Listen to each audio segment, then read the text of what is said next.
ஆத்மா அன்பர்கள் அனைவருக்கும் வணக்கம். ஆன்மீகம் என்பது ஆன்மாவை பற்றிய அறிவியல். ஸ்பிரிச்சுவாலிட்டி. இந்த பெயரிலேயே அதனுடைய அர்த்தம் அடங்கியுள்ளது. ஸ்பிரிட் என்றால் ஆன்மா, ஓர் இயக்க சக்தி, பிராணசக்தி, உயிராற்றல், பிராணன் என்று பல பெயர்கள் இதற்குண்டு. தன்னை தனக்குள் அறிவதே ஆன்மீகமாகும். நான் யார் என்ற தன்னை அறியும் சுய ஆய்வை மேற்கொள்வதுதான் ஆன்மீகமாகும். ஆன்மீகம் ஒரு புனிதம், தூய உணர்வு. அது ஆழ்ந்த உயிர் சத்தும் கூட. ஆன்மாவை பரம்பொருளோடு இணைக்கும் எந்த ஞானம், எந்த வழி இருக்கின்றதோ அந்த வழிமுறையைத்தான் நாம் ஆன்மீகம் என்கிறோம். இறைவன் படைத்தல், படைப்பு, பிறப்பு இறப்பு, இன்பம் துன்பம், பிறவி மறுபிறவி, உடல், மனம், ஆன்மா, இது போன்ற எல்லாவற்றின் விஷயங்களை பற்றி அறியும் அறிவியலுக்கு பெயர்தான் ஆன்மீகம் ஆகும். இந்த ஆன்மீகம் என்பது நான் இந்த உடலுடன் கூடிய இரத்த மாமிசங்கள் மட்டுமல்ல. இந்த உடல் அழிந்த பிறகும் நான் இருக்கின்றேன் என்ற ஒரு பொருள் எது இருக்கின்றதோ அதைத்தான் நாம் ஆன்மா என்கின்றோம். ஆன்மா அழிவற்றது.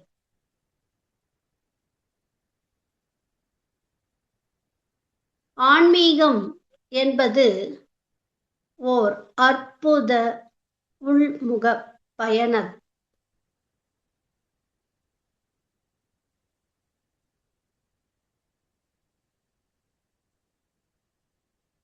ஆத்மாவை தொடர்புடைய எந்த ஞானம் உள்ளதோ அதை ஆன்மீகம் என்கிறோம்.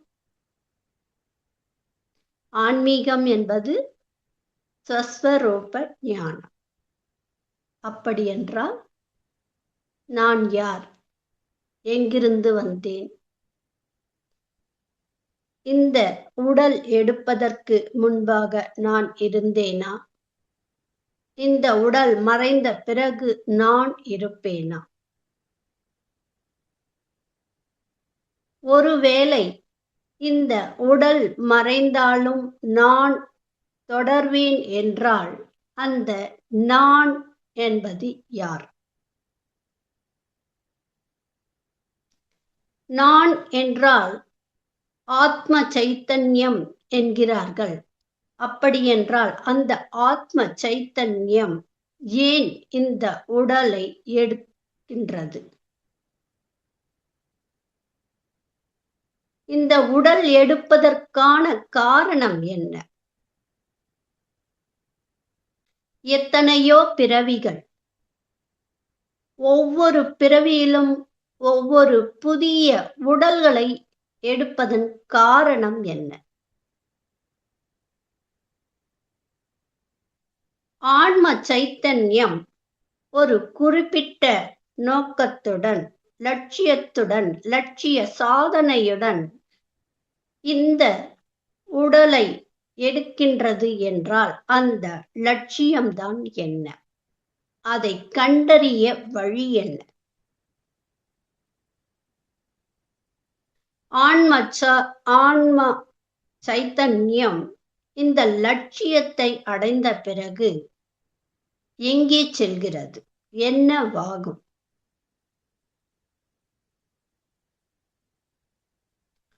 இது போன்ற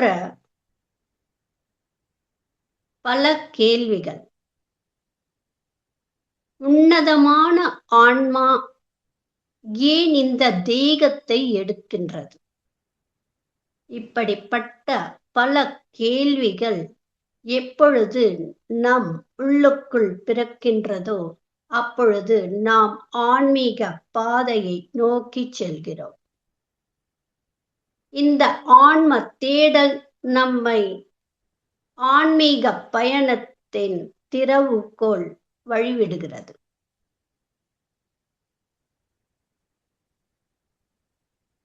நான் என்ற தன்மையை, நான் இல்லாததை விலகிவிட்டால் இருப்பது மிஞ்சுவது இறைவன்.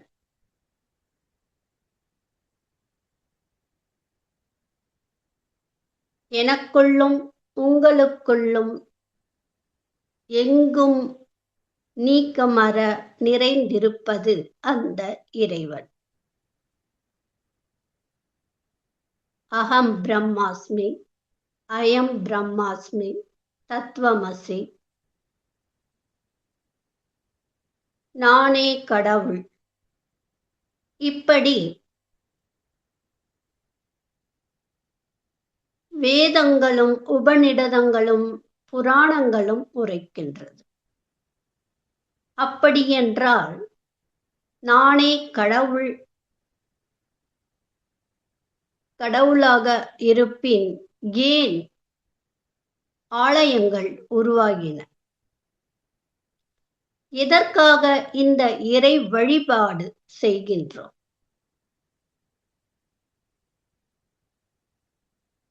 பூஜைகள், ஜபங்கள், தியானங்கள் மற்றும் யாகங்கள், இது போன்ற விஷயங்கள் எதற்காக செய்கின்றோம்? இவை அனைத்திலும் உள்ள ஆழ்ந்த அந்தரார்த்தம் என்னவென்றால் நாமே கடவுள். கடவுள் வெளியில் இல்லை, நமக்குள்ளேயே இருக்கின்றார் என்பதை உணர்த்துவதுதான்.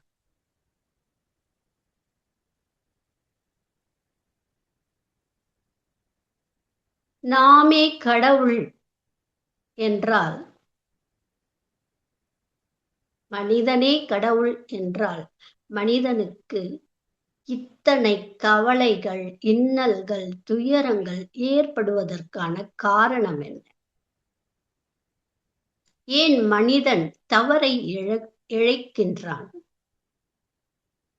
பிறருக்கு தீங்கை விளைவிக்கின்றான். கொலை, கொள்ளை போன்ற கொடூர செயல்களுக்கு ஏன் ஈடுபடுகின்றான்? இதற்கு காரணம் அறியாமை எனும் கார் இருளில் அவன் மூழ்கி கிடப்பதே இதற்கு பெருங்காரணமாகும். எப்பொழுது அவனுள் ஞானம் எனும் ஒளி பிரகாசிக்கின்றதோ அப்பொழுது அறியாமை என்னும் இருள் விலகி விடுகிறது. ஆன்மீகம் என்பது அறிய எந்த ஞானம் உள்ளதோ அந்த ஞானத்தின் பெயர்தான் ஆன்மீகம். ஆன்மீகம் என்பது ஸ்வஸ்வரூப ஞானம்.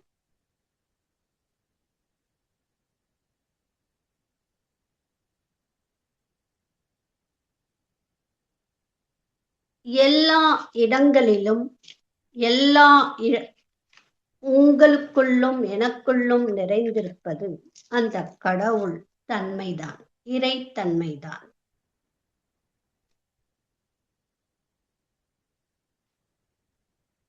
ஒரு சிற்பி சாதாரண கல்லில் இறைவனின் உருவத்தை வடிவமைக்கின்றான்.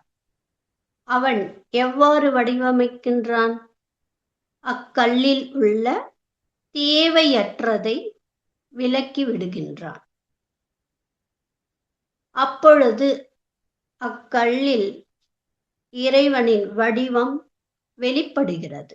அதுபோலவே நம்மில் இருக்கும் நான் அற்ற தன்மையை விலக்கிவிட்டால் மிஞ்சுவது இறைவன்.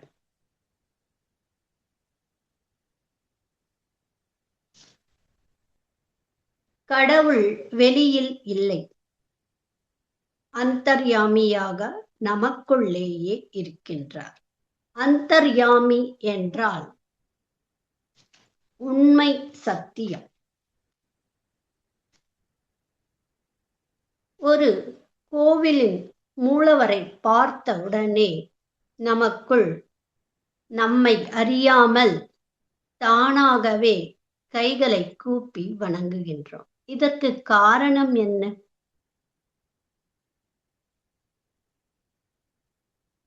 ஆலயங்களில் உள்ள கர்ப்பத்தில் இருக்கும் மூலவருக்கும் நம் இதயத்தில் வீற்றிருக்கும் இறை உணர்வு வெளிப்படுகிறது. நமக்குள் அந்த மூலவரை பார்த்தவுடனே நமக்குள் இருக்கும் இறை உணர்வு வெளிப்படுவதன் காரணமே. ஒரு தேசிய கொடிக்கும் தேச பக்திக்கும் என்ன சம்பந்தம் இருக்கின்றது? ஒரு தேசிய கொடியை பார்த்தவுடன் நமக்குள் தேச பக்தி எழுகிறது. அதை போலத்தான் மூலவரை பார்த்தவுடன், இறைவனின் திரு உருவத்தை பார்த்தவுடன் நமக்குள் இறை உணர்வு தானாகவே வெளிப்படுகிறது. விவேகானந்தரிடம் ஒருவர் வந்து, எமக்கு தாங்கள் ஆன்மீகத்தை போதிக்க வேண்டும், எமக்கு கற்றுக் கொடுக்க வேண்டும் என்று சொல்கிறார். அதற்கு விவேகானந்தர் அவரை மேலும் கீழுமாக பார்த்துவிட்டு, முதலில் நீ ஃபுட்பால் ஆடிவிட்டு வா என்றார். அந்த மனிதனுக்கு அவரின் கூற்று விளங்கவில்லை.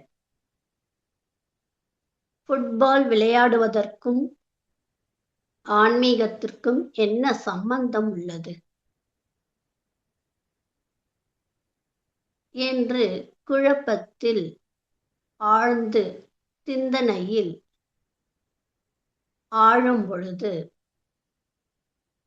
விவேகானந்தர் சொல்கிறார், சுவர் இருந்தால்தான் சித்திரம் வரைய முடியும் என்கிறார். மனம் வலிமையாக இருந்தால்தான் ஆன்மீகத்தை உங்களால் சரியாக புரிந்து கொள்ள முடியும்.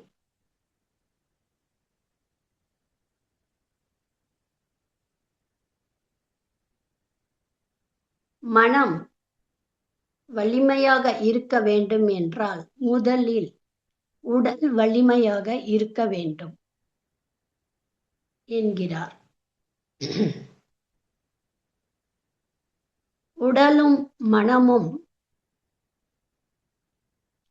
சீராக இயங்கினால்தான், சக்தியுடன் வலிமை பெற்று இருந்தால்தான் ஆன்மீகத்தை நம்மால் உள்வாங்க முடியும். உடல் இயங்க வேண்டும் என்றாலும், மனம் இயங்க வேண்டும் என்றாலும் அதற்கு இயக்க சக்தி அவசியம்.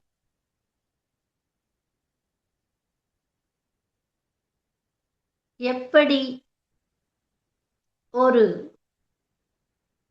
டிவி இயங்க வேண்டும் என்றால் ஒரு மின்சாரம் தேவைப்படுகின்றதோ, ஒரு மின் விசிறி இயங்க வேண்டும் என்றால் மின் சக்தி அவசியம் ஆகின்றதோ, அதைப் போலவே இந்த உடலும் மனமும் இயங்க ஓர் இயக்க சக்தி அவசியம்.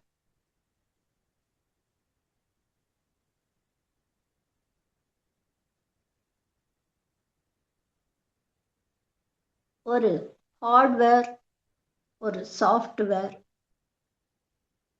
அதை இயக்கக்கூடிய சக்தி, இந்த மூன்றும் இருந்தால்தான் ஒரு இயக்கம் சீராக நடைபெறும்.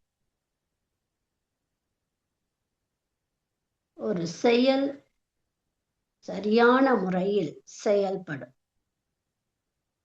ஹார்ட்வேர் என்பது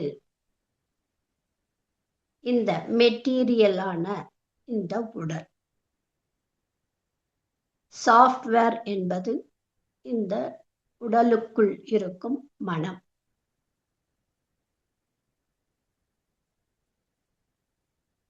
இயக்க சக்தி என்பது ஆன்மா.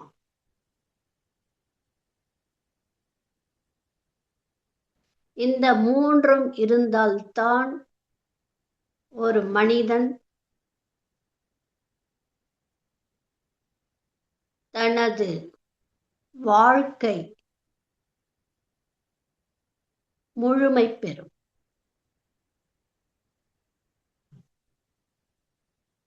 ஆன்மீகம் என்பது இந்த ஆன்மா பரம்பொருளோடு இணைவது ஆகும். பூஜைகள் செய்வது, கோவிலுக்கு செல்வது, 24 மணி நேரம் மந்திர ஜபங்கள் செய்வது, இவை எல்லாம்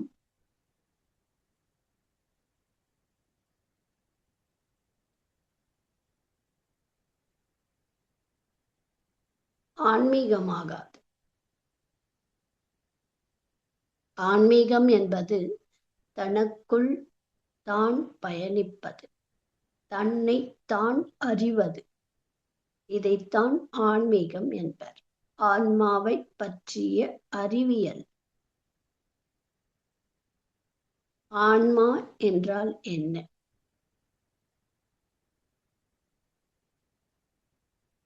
ஆன்மீகத்தை எவரும் போதித்தாலும் அது நாம் அந்த ஆன்ம தரிசனம் என்பது அடைய முடியாது. ரமண மகரிஷி அவர்கள் நமக்கு எளிதாக உரைத்துள்ளார். நான் யார் என்ற சுய பரிசீலனை, சுய ஆய்வின் மூலம்தான் நம்மை நாம் அறிய முடியும்.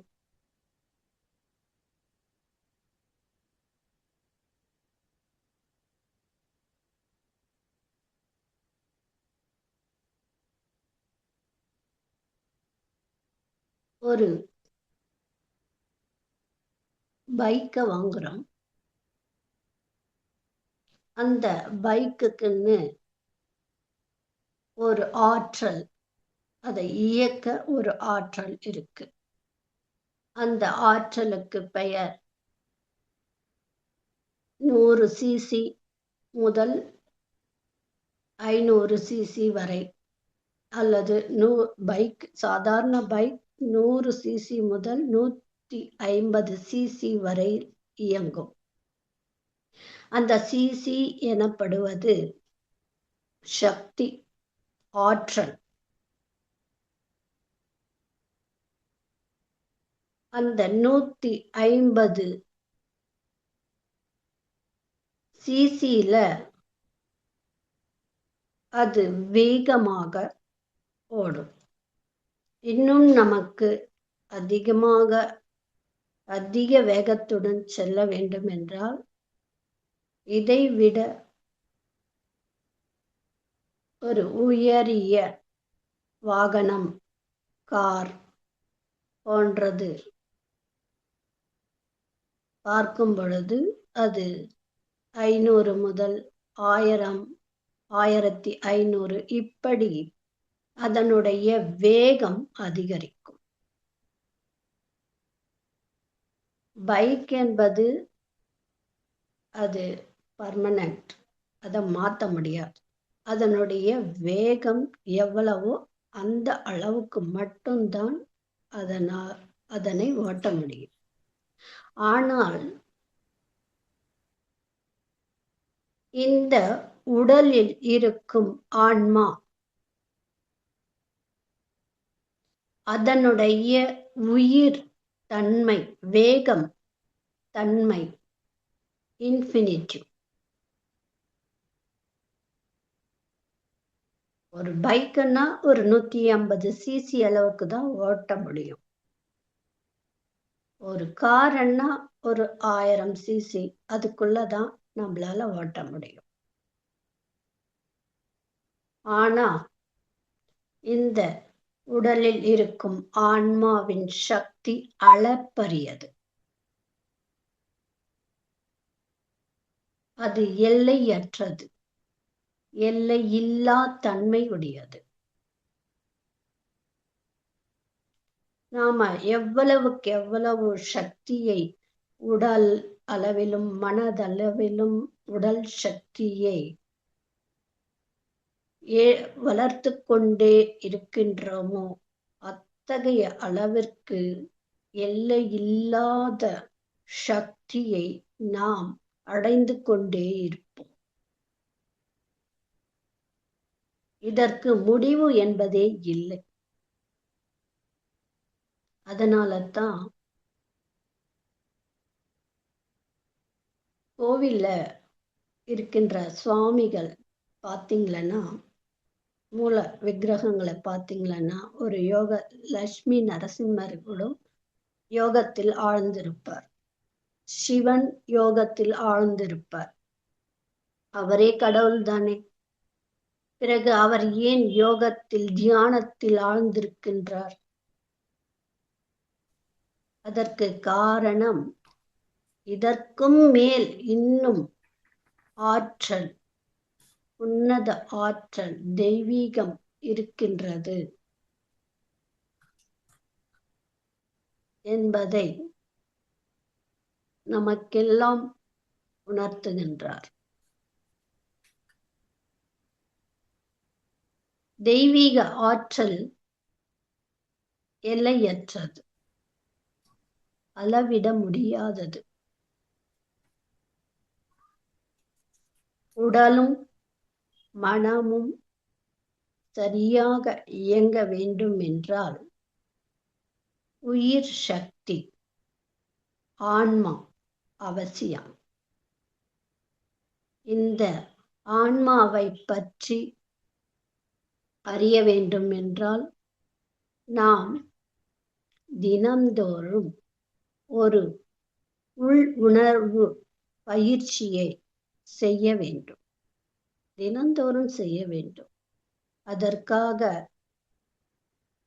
நாம் ஒரு குறிப்பிட்ட நேரத்தை தேர்ந்தெடுத்து காலை, மாலை மற்றும் நமக்கு நேரம் கிடைக்கும் பொழுதெல்லாம் அமர்ந்து சுய ஆய்வை மேற்கொள்ளும், உள் உணர்வு தியானத்தை மேற்கொள்ளும் பொழுது நம்முடைய வாழ்க்கை மகத்துவம் வாய்ந்ததாக, தீரும் சிறப்பானதாக அமையும்.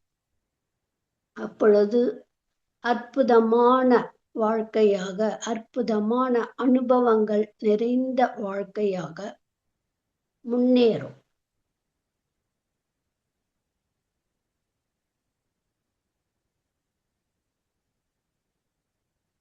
தியானம் என்பது நம்முடைய ஆன்மாவை இன்னும் இன்னும் உயிரோட்டத்துடன் நாம் ஆன்மாவோடு இணைகின்றோம். ஆன்மா என்பது இறைவன்.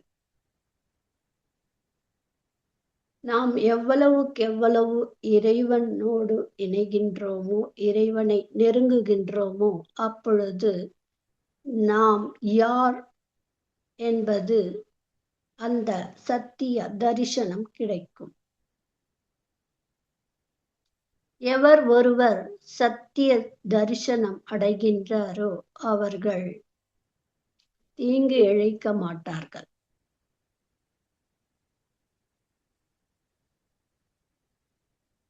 இறைவன் என்பது சச்சிதானந்தம். சச்சிதானந்தம்.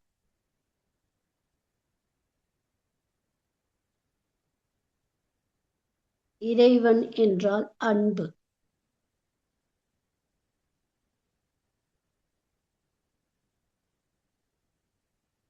இறைவன் என்றால் ஞானம். இறைவன் என்றால் ஆற்றல். இறைவன் என்பது ஒரு வடிவமோ அல்லது வேறெதுவோ கிடையாது. இறைவன் என்பது ஒரு அரிய பெரும் அது ஒரு பெருநிலை. மனதை கடந்த அது ஒரு பெருநிலை. அந்நிலையை அடைய நாம் ஒவ்வொருவரும் அனுதினமும் தியானம் செய்ய வேண்டும். உடல் தூய்மை அடைய நீர் எவ்வளவு அவசியமோ, மனம் தூய்மை அடைய இனிய சங்கீதம், இயற்கை சார்ந்த சூழல் மற்றும் நல்ல வார்த்தைகளை கேட்பது, ஊக்கமளிக்கும் வார்த்தைகளை கேட்பது, அமைதியாக அமர்ந்து இருப்பது, நல்ல புத்தகங்களை படிப்பது, குருமார்களினுடைய அவர்களுடைய சுய அனுபவங்களை பகிர்தல், இவை எல்லாம் அந்த ஞானங்கள் எல்லாம் கேட்கும் பொழுது மனம் ரிலாக்ஸ் அடையும், மனம் அமைதி அடையும். ஆனால் ஆன்மாவை தூய்மை அடைய ஆன்மாவிற்கு அசுத்தம் கிடையாது. ஆன்மாவை சுற்றி உள்ள எத்தனையோ அழுக்குகளை வெளியேற்ற தியானம் அவசியம். தியான சக்தியின் வாயிலாக அந்த மாசுக்கள் அகற்றப்படும். ஆன்மாவை சுற்றி எவ்விதமான மாசுக்கள் இருக்கும் என்றால், நாம் செய்யும் தீய செயல்களின் கர்மாக்கள் அனைத்தும் அந்த ஆன்மாவை சுற்றி ஒரு இருள் போல் சூழ்ந்திருக்கும். அது இப்பிறவியில் மட்டுமல்ல, எத்தனையோ பிறவிகளில் நாம் செய்யும் கர்மாக்கள், அந்த கர்ம வினையானது ஆன்மாவை சுற்றி ஒரு இருள் வட்டத்தை ஏற்படுத்திவிடும். நாம் எப்பொழுதும் சரியான முறையில் சரியான தியானத்தை தொடர்ந்து இடைவிடாமல் பயிற்சி செய்து வருகின்றோமோ, அப்பொழுது பிரபஞ்சத்தினுடைய பேராற்றல் நம்முள் ஆய்ந்து நாடி மண்டல சுத்தியை பெற்று மனமற்ற நிலையில் இந்த பிரபஞ்ச ஆற்றல் நிறையும் பொழுது அந்த ஆன்மாவை சுற்றியுள்ள அந்த இருளானது அகலும். ஆன்மா என்ற ஞான ஒளிச்சுடர் எப்பொழுது பிரகாசிக்கின்றதோ அப்பொழுது அறியாமை எனும் இருளானது விலகிவிடும். ஒளி வந்ததும் இருள் அகல்வதற்கு வெகு நேரம் ஆகாது. எப்பொழுது ஒளி வந்து விடுகிறதோ அக்கணமே இருளும் நம்மை விட்டு விலகிவிடும்.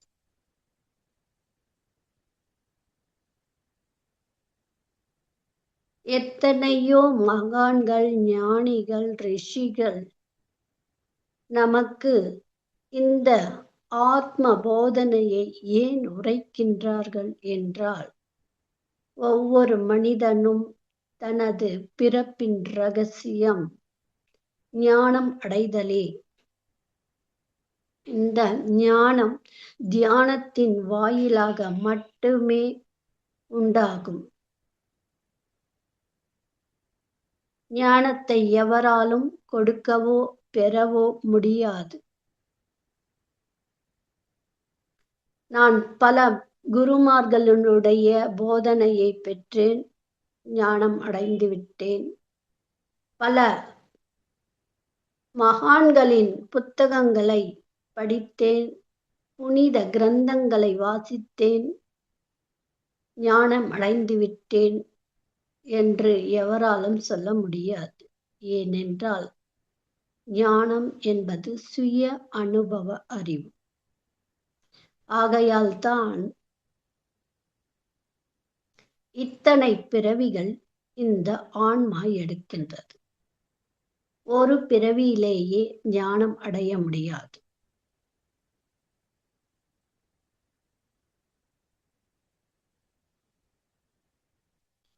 செடியின் வளர்ச்சியை பொறுத்துதான், ஒரு தாவரத்தின் வளர்ச்சியை பொறுத்துதான் அந்த தாவரத்திலிருந்து வெளிப்படும் காற்று அந்த அளவிற்கு இருக்கும். ஒரு செடியை எடுத்துக்கொண்டால் அந்த செடி எவ்வளவு உயரத்தில் இருக்கின்றதோ அந்த உயரத்தின் அளவிற்கு மட்டும்தான் அதனால் காற்றை நமக்கு கொடுக்க முடியும். ஒரு சிறிய செடி மரம் அளவிற்கு காற்றை அளிக்குமா என்றால் அளிக்க இயலாது. ஒரு விதை உடனடியாக மரமாக முடியாது. அந்த விதை மண்ணை துளைத்து சிறுக சிறுக வளர்ந்து வளர்ந்து முளைவிட்டு பிறகு வளர்ந்து செடியாகி அதற்கு பிறகு மரமாகி பூத்து காய்த்து கனியும். விதையிலேயே கனியை தர இயலாது. அதுபோலதான் இந்த ஆன்மா ஒவ்வொரு பிறவியிலும் அனுபவங்களை சேகரித்து சேகரித்து தனக்குள் சுமந்து வரும். பல பிறவிகளின் அனுபவங்கள், சுய அனுபவங்களை கொண்டு அடுத்த பிறவியை தொடரும். முற்பிறவியில் தான் கற்ற அனுபவத்தை வைத்து இப்பிறவியை எது நல்லது எது கெட்டது என்பதை பகுத்தறியும். இப்படி பல பிறவிகள் தோறும் எடுத்து வந்த ஞானத்தின் வாயிலாக முழு ஞானம் அடைந்த பிறகு அது ஞானம் அடைகிறது, என்லைட்மெண்ட் ஆகிறது அந்த ஆன்மா. பரம்பொருளிலிருந்து வெளிப்பட்ட அந்த அம்சாத்மா பல அனுபவங்களை பெற பல பிறவிகளை எடுக்கின்றது. பல புதிய புதிய உடல்களை எடுத்து அனுபவங்களை சேகரித்து சேகரித்து அந்த ஞான ஒளியாக முழுமை அடைந்த பிறகு அந்த ஆத்மா பரமாத்மாவில் லயம் அடைகிறது. இது ஒரு சுழற்சி.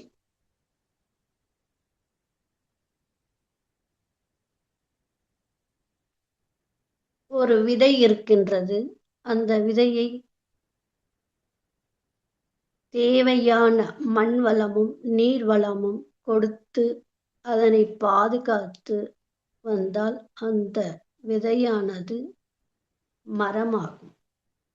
அப்படி அல்லாதது அந்த விதையை நாள்தோறும் பார்த்து கொண்டு நீ வளர்ந்து விடு, நீ கனிகளை கொடுத்து விடு, நீ நன்றாக பெரிய காற்றை கொடுத்து விடு என்று சொல்வது எப்படி மடத்தனமோ அப்படித்தான் வெளியுலகில் இறைவனை காண்பது. இறைவனை வெளியுலகில் கண்டறிய முடியாது. இறைவனை நமக்குள் தான் கண்டறிய வேண்டும். நமக்குள் இதயத்தில் வீற்றிருக்கும் அந்த இறை உணர்வை நாம் உணர வேண்டும்.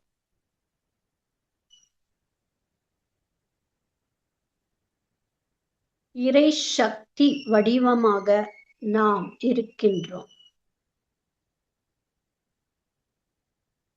அஞ்ஞானம் என்கின்ற அறியாமை எப்பொழுது விலகுகின்றதோ அப்பொழுது ஞான ஒளி சுடர்விற்று எரியும்.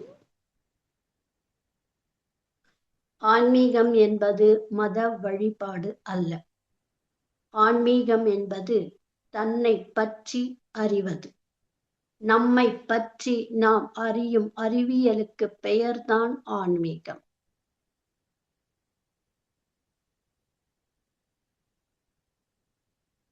இந்த வாய்ப்பை அளித்த நல்ல உள்ளங்களுக்கு நன்றி நவில்கிறேன். வணக்கம்.